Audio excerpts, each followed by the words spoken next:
Hello, I'm Garcia, and you're watching OG Timbercraft. On this video, I will be showing how to make in detail a pen from a stabilized olive wood pen blank. But first, I would like to remind you of the James Green Pen Turning Challenge.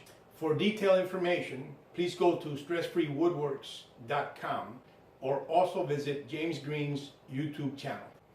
This pen will not be entered in the challenge, but it is a gift to a veteran friend. Now please, check out my video and let me know what you think.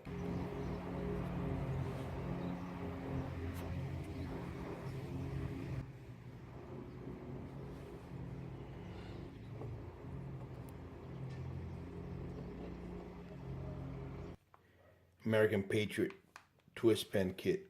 Bought it on eBay.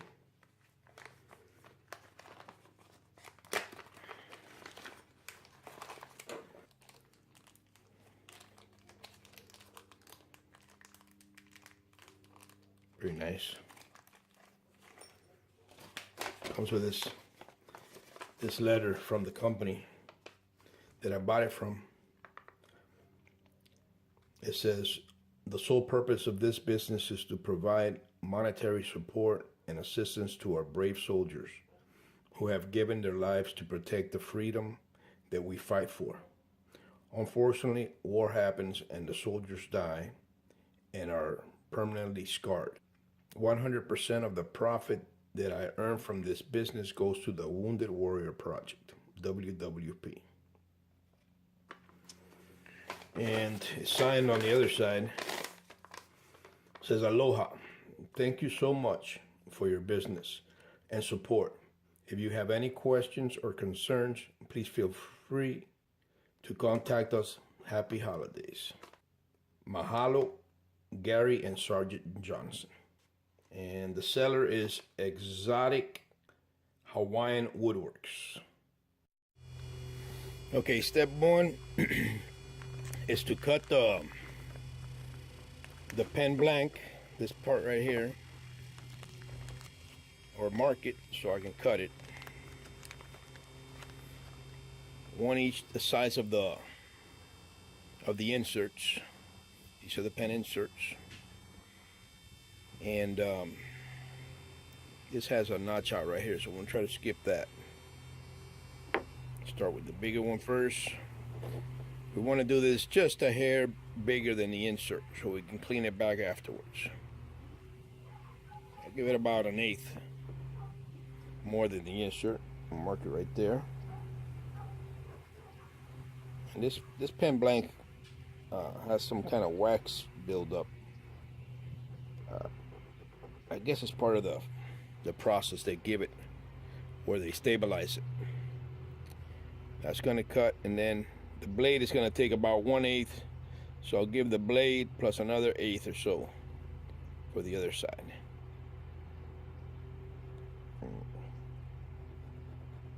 That's going to be that. So I'm going to cut on this side and cut it right there. Now I'm going to cut this now and drill later.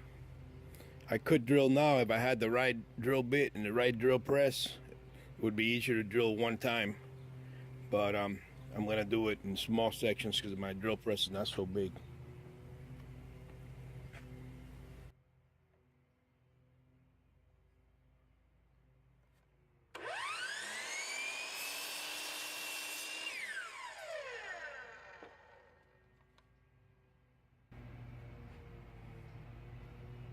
This blank had a crack straight through. Hopefully that stuff that they use to stabilize it will hold it in place. We'll see. Step 2. After you cut your blanks, you got to figure out how you're going to turn it. If you have a mandrel, then you set up your mandrel. I don't have a mandrel, so I set up these, or I made these makeshift mandrels. And I do one side at a time instead of doing both. So I made these, and I bought these bushings. These bushings are specific to this pen, but you don't necessarily need these bushings. You just got to take into consideration the diameter of the insert and the diameter of the tip and the top part of the pen, so that you don't go past that. So in this case, when you set up the bushing gives you that diameter for the tip and for the back. So this is how it's going to go set up. And this is the top part of the pen. The very top and the bottom of the top is the same diameter. So I don't have to worry about any of that. Now the only thing I have to worry about is that my mandrel is not locked, so it would allow it to turn. So in order for me to stop that, I'm gonna have to glue this bushing to this wood part, and this bushing to that wood part. That way, once I clamp it in there, it's gonna be stiff. So the next thing I need to do is figure out what drill bit I'm gonna use. I need to drill out the blanks. So I zero this out, 0, and then 0.3652, which is about a 3/8, and I believe that's what I have here. Actually, a little bit more, 0.371 or 0.370. That's just a hair bit more, so that it'll allow this to go through the blank, and the glue would adhere to that blank. The next step you're going to take is figuring out the center of the blank that you're going to drill out. There's various ways you can do that. One is to get something like this, figure out the center, mark it here, mark it there, and you get the center. If you got a square blank, but this blank is not completely square, so we're not going to use that method. The next best method that I found is to get something like this that has a 45 and just run it up to the corner. And once you got the corner right there, you mark it. Notice this blank is not square at all, because once you get the corner here, this corner is off. Okay, so if that's the case, you can always go, don't use the 45, just go straight out from corner to corner, just like that.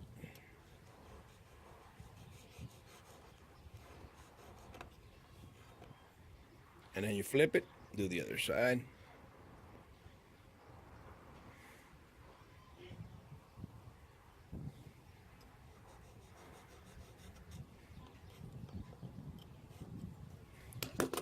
And I don't know if you can see it, it's there. This particular blank is fairly hard to see the center of it.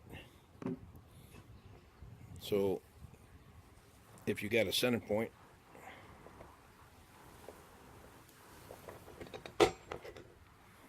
put an indenture in it, that helps the drill bit guide.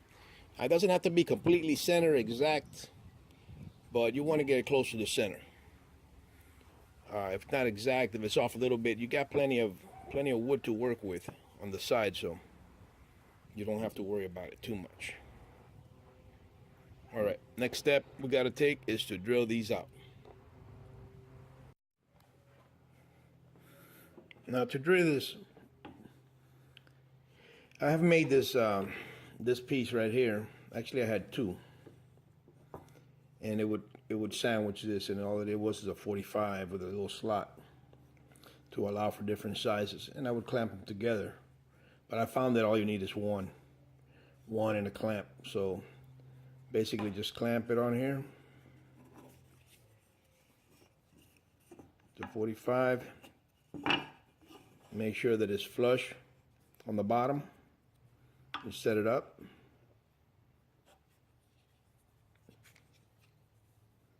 and then you clamp it, and that'll keep it flush on the bottom, square, and it'll keep it from moving.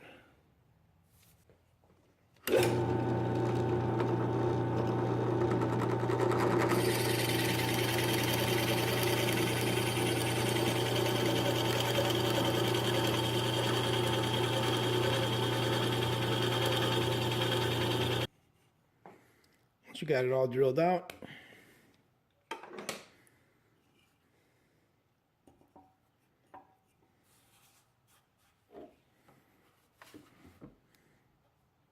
check it, make sure you didn't blow it out. Now it's a good idea to go, don't force it when you're drilling because you could blow out the blank. Just take it down where you feel it's comfortable and that it's cutting. And if you feel that it's getting hung up, back out the drill and bring it back down. This little piece is so small that you generally don't have that problem. But on the longer pieces, just go up and down and back it out. And you can see it's not perfectly square, but you have plenty of wood that you're not going to go that far down. It's not, if the wood were out here, then you would have an issue. So because then you wouldn't have enough wood to make it. While drilling out the second blank off camera, remember that line that I spoke about? This piece had a crack right there. That line. I was hoping that when they stabilized it, that it would adhere and I wouldn't have an issue with it. But that wasn't the case. When I was drilling it out, it just came undone. And I got quite a ways down, probably about up to here, before it just cracked right where that green crack was. So I said I'm not gonna try to fix this one. Luckily, the piece that they sent was long enough, and this one also has a crack, and hopefully this side will hold. But it's long enough that I still cut a piece off of it, which is that waist right there, and I should be able to still do it. Let's go cut it. Already cutting this one, but I decided to show you how I do this. This is a very small piece, and you never want to try to hold that piece by itself with your hand because it could get hung up on there, especially since it's got a big opening right there, and it can drag your hand right into that blade, and the blade does not recognize wood from skin. So what I do is I just put a piece of wood here and I clamp it up. That way when I'm cutting it, I'm away from it.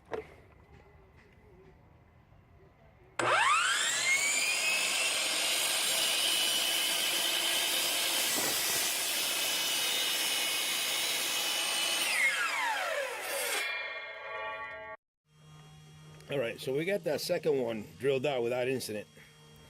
I'm still worried about that little line right there, that crack line. But hopefully it won't blow out while I'm turning it. The next step is the insert. You want a tight insert so that it doesn't get all bent in there. So it doesn't have to be completely tight, but kind of snug. So you want to make sure that your insert fits. And if you notice over here, I got that 1/8. So once I glue it, I'll try to center that. And even if I don't center it, as long as it's inside, I don't have a problem because I can flush that out over here. And that needs to be flushed out before you turn it. So the wood needs to be flushed to that metal.